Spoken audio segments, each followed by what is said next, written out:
close is he to a title shot in sharing the ring with Bud Crawford? I don't know. But Vergil, he's right there. He's right there. He's been proven that he belongs with the top fighters in the division. And, who knows? A couple of fights or next fight or whatever the case may be, he might be sharing the ring with Terence Crawford. You never know. He just beat Canelo, the face of boxing. So that makes Canelo, that makes Crawford the face of boxing at the moment. And he earned the right to fight whoever he want to fight. If you come to 154, is there a chance? Was that the conversation you had? Basically, I just said, hey, are you going to defend it? And he said, no, that's my last fight at the Canelo. I'm like, okay. Rising star Vergil Ortiz Jr. has officially called out Terence "Bud" Crawford, saying his goal is to face the very best fighters in boxing. Ortiz explained that challenges like Crawford motivate him to keep improving and to prove that he belongs among the elite, now fighting at 154 pounds. Ortiz said he's ready for big names and Crawford is at the top of his list. What's your message now to Terence Crawford? I'm here whenever. I'm ready to fight whenever. I'm here to fight anybody. I don't care if it's Crawford, Spence, Pack. Speaking with full confidence, Ortiz went even further, saying that even if Terence Crawford were still in his absolute prime, he believes he could beat him. Ortiz said he studies Crawford's every move and deeply respects what Crawford has achieved, but he also trusts his own power, speed, and timing. He made it clear that his confidence isn't arrogance, it's the result of hard work since moving up in weight. Many fans saw this as a bold statement, considering Crawford's dominance across multiple divisions and his status as one of the best pound-for-pound fighters in the world. Still, Ortiz insists that Crawford isn't unbeatable and that he can find openings other fighters have missed. His comments have sparked debate among fans and analysts about whether the young contender can truly match the skill and experience of a proven champion like Crawford. Look, I'm here to fight the best. Well, I don't care who it is. It can be Hoops next, it can be Spence next, it can be Crawford next. If he's still willing to do it, that's a fight that I've been calling for a while. I think that's a great fight to the athletes do. We're just going to keep dealing with what I need. When asked about Ortiz's call-out, Terence Crawford responded calmly and respectfully. He acknowledged Ortiz as a talented fighter who's proving himself and said that the young contender clearly has what it takes to compete at the top. But Crawford didn't confirm or deny interest in the fight. Instead, he simply said the future is uncertain. It was a smart, veteran answer, showing respect, but also reminding everyone that he decides when and where the next challenge happens. Fighters that you would like to fight coming up. So we got Tim Tszyu, we got Crawford, Spence, or I guess you can say the winner of Spence or Fundora. Charlo's a good one. Who else we got at 54? You want to fight Terence Crawford right now? I would love to fight him, man. I think he's like probably the #1 pound-for-pound fighter right now. Do you think he's out of his peak? No. Or is he in his peak now? I think he's in his peak. And you're saying you could beat a peak prime Terence Crawford? I'm saying I believe that I can. I respect it 100%. I believe that I can.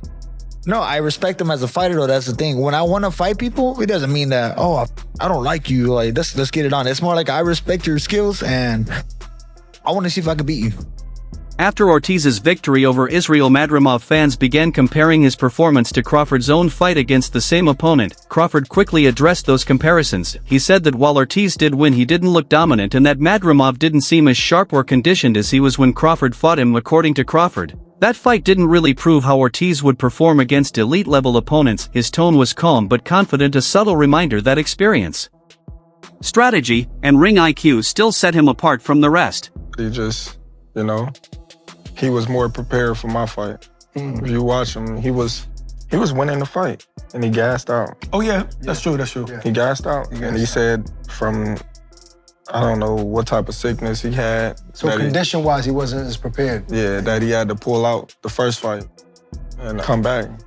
I don't know, but Vergil did good. He put a lot of pressure on him, and fought a good fight. But you could tell that he didn't leave unscarred. When you look at the faces of both fighters, you would have thought Vergil lost. Oh, okay. He did hurt his hand. His knuckle was broken. I don't know if you've seen him like the last couple of Vergil. Yeah. Ortiz, yeah, he had a broke hand, but he said he didn't know anyway. He didn't feel it throughout the fight. It was a good fight. I thought Madrimov was doing too much moving.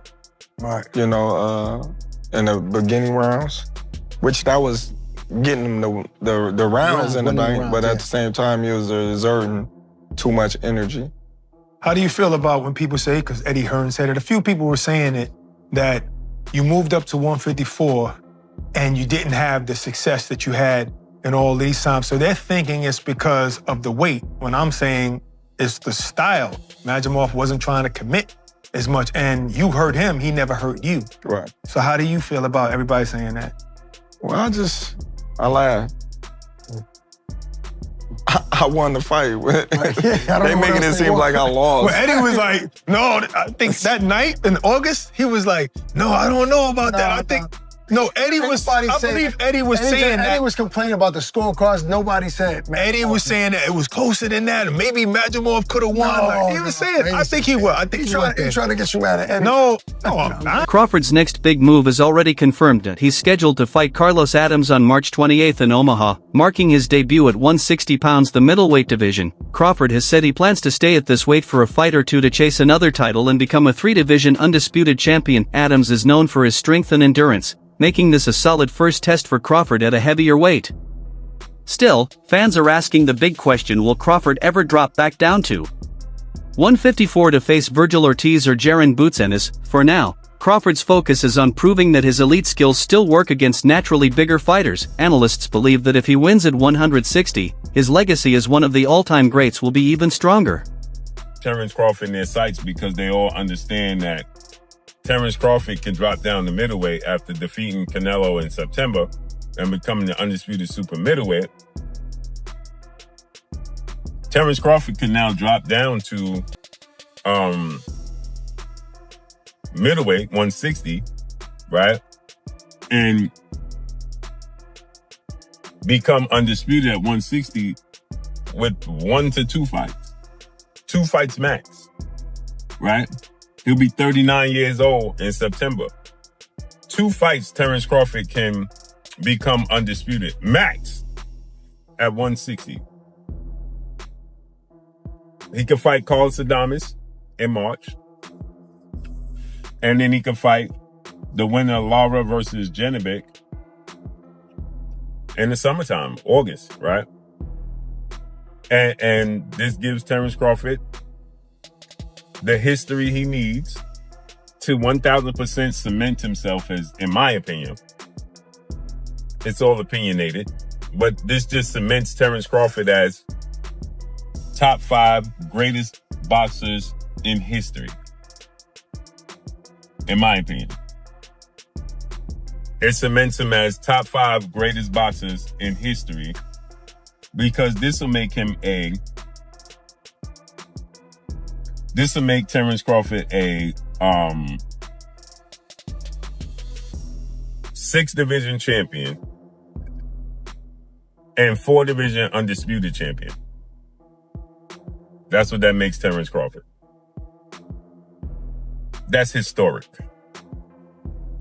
That's absolutely historic.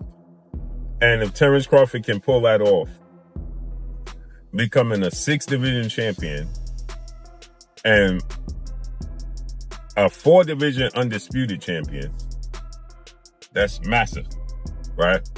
In my opinion, those accomplishments in the fashion that Terence Crawford wins these fights, he's not just winning. When he beat Errol Spence for undisputed, he dominated and stopped Errol Spence in a manner not many people saw coming.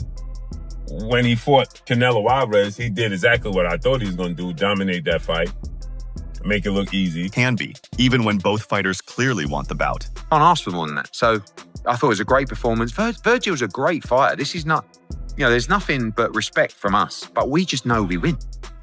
And it's not for us. Once you start hearing things like, we're the A side and we want 10 million and we want, what does Boot? It's like, what? Guys, Ortiz has never been a world champion. Great fighter. Boots has been world champion. He's been a unified champion, but neither of them are world champions now. They're just the top 2 fighters in the division. So if you truly believe that you're the best, make the fight. And it'll be really interesting to now see if they truly believe. Because the fight's there, the fight's done, the money's there, the pay-per-view's there. I mean, it's a massive fight, but you can find an excuse if you don't want to do it. So we'll see. And obviously we saw the fighters face off, and we know you want to fight, the fighters clearly want to fight. And you mentioned the $10 million mark by Rick Merigian, I believe his name is, the manager of Vergil Ortiz. Do you see it as an obstacle? I mean, is it a real obstacle? If you come out with things, you know, I mean, look, if the fight delivers